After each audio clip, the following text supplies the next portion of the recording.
Alright guys, this is a highly requested video, which is an updated dupe tier list for all of the UR and also SP characters.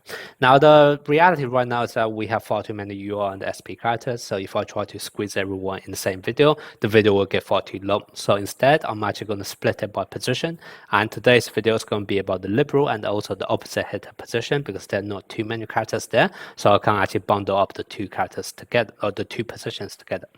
Now, in terms of the tier list itself, rather than the usual tier list where I just give like a description or rating for each of the character, because the rating for characters at different dupes can be quite different. So the way I'm actually going to do it is that for every single dupe or skill resonance, I'm actually going to give a separate rating, so that can give you guys a good indication across all of the different dimensions for the same character. Okay.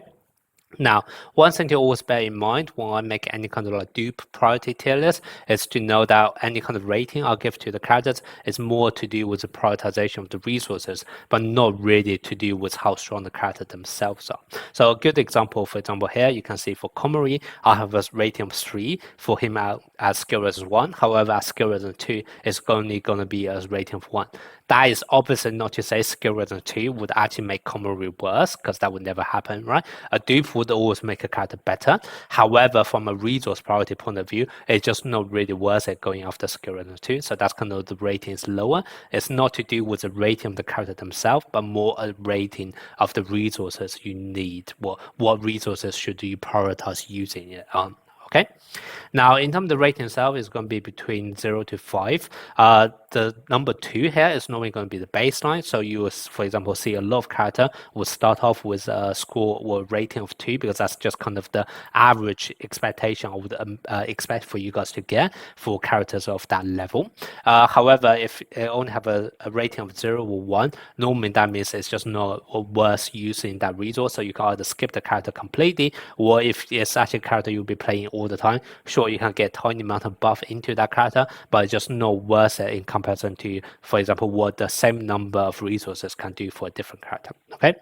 Then once you get to a number of 3, normally that basically means the character is going to get a pretty strong buff. Normally it's to do with like a massive number that he's able to obtain, which he is not able to do in comparison to a baseline. Okay, so that's kind of what number 3 is going to mean.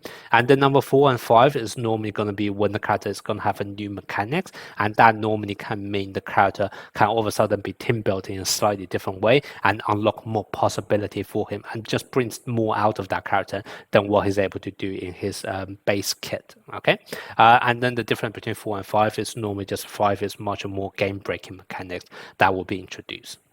Okay, so with all that being said, let's go through the characters now. So for the Libero section, there are only 2 high rarity characters. One's Komori, one's SP Nishinoya. For Komori, skill resonance 1, I'll give that a rating of 3, because he is actually able to provide loads of different support, offensive support buff across the different parts of the damage formula, and therefore when you multiply everything together, it's actually quite nice in that sense. So that's kind of why it's a score of 3. And then skill resonance 2, he's actually able to reduce the cooldown for his setting skill.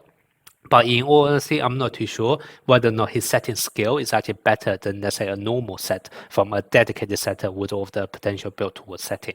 So that's kind of why I'm only going to give it a score of 1, because I just don't think it's worth that resource.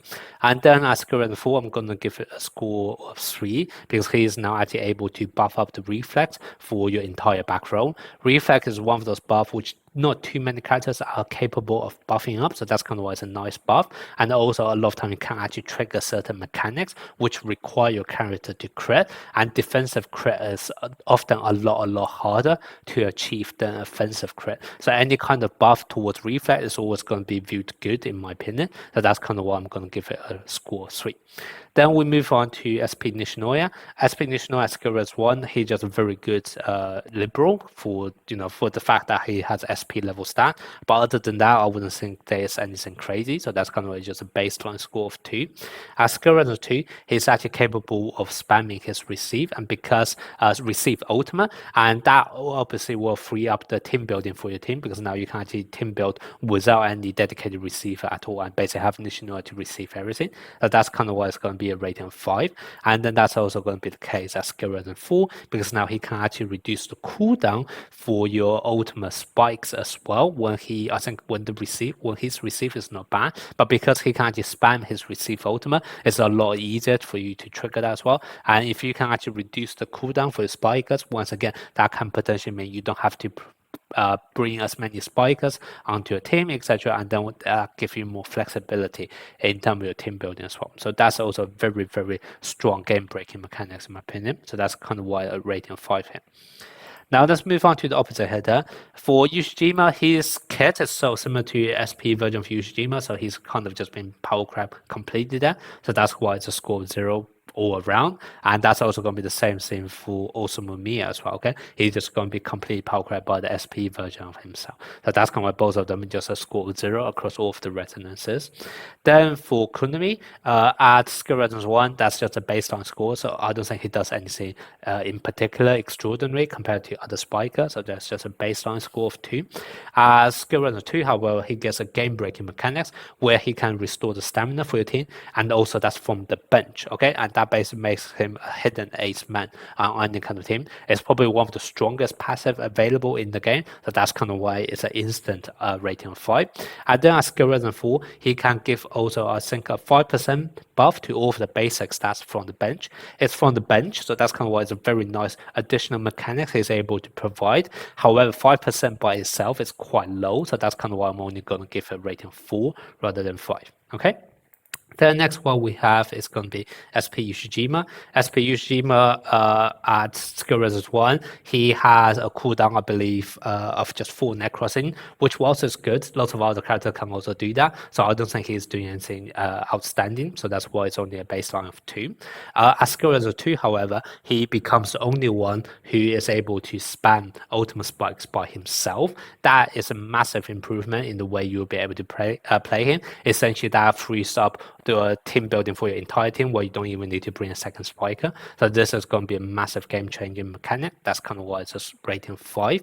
And then at skill rating 4, he basically gets an initial buff of awareness, which makes him very, very strong at the beginning, and also help him to achieve his buff stacks a lot quicker, but that buff eventually goes away and you will reach that anyway longer term in the game. So that's kind of why it's only going to be like accelerating his kit by a tiny amount, and to me that's not really worth the resource. It's not even saying that he's able to give amount of buff which is going to be sustained on him all the time. It will actually go away, it just accelerated slightly.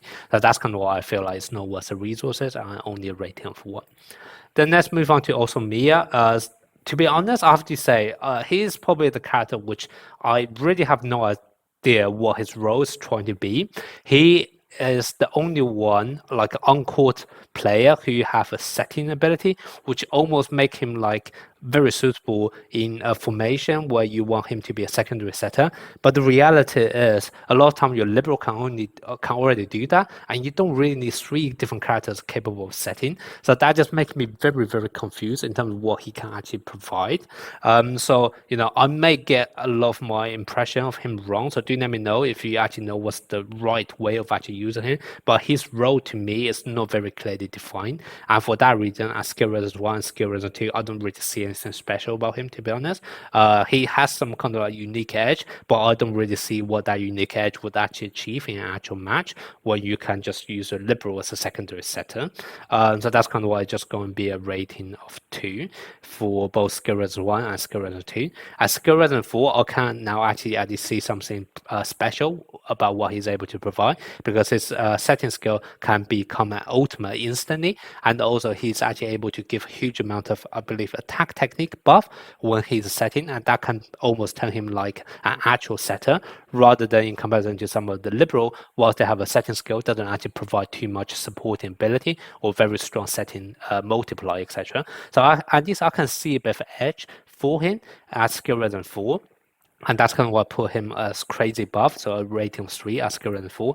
But at skill rating 1 and skill rating 2, I have to be honest, I don't really see what's the unique selling point for him. But if you guys do know, then do let me know in the comment section, okay? But anyway, that's going to be my thoughts in terms of the duping priority for the opposite hitter and also the Libero position.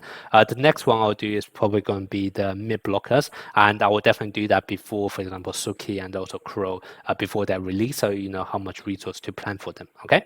Let me know what you guys think of this tier list and whether or not you think this is the right format to do them in.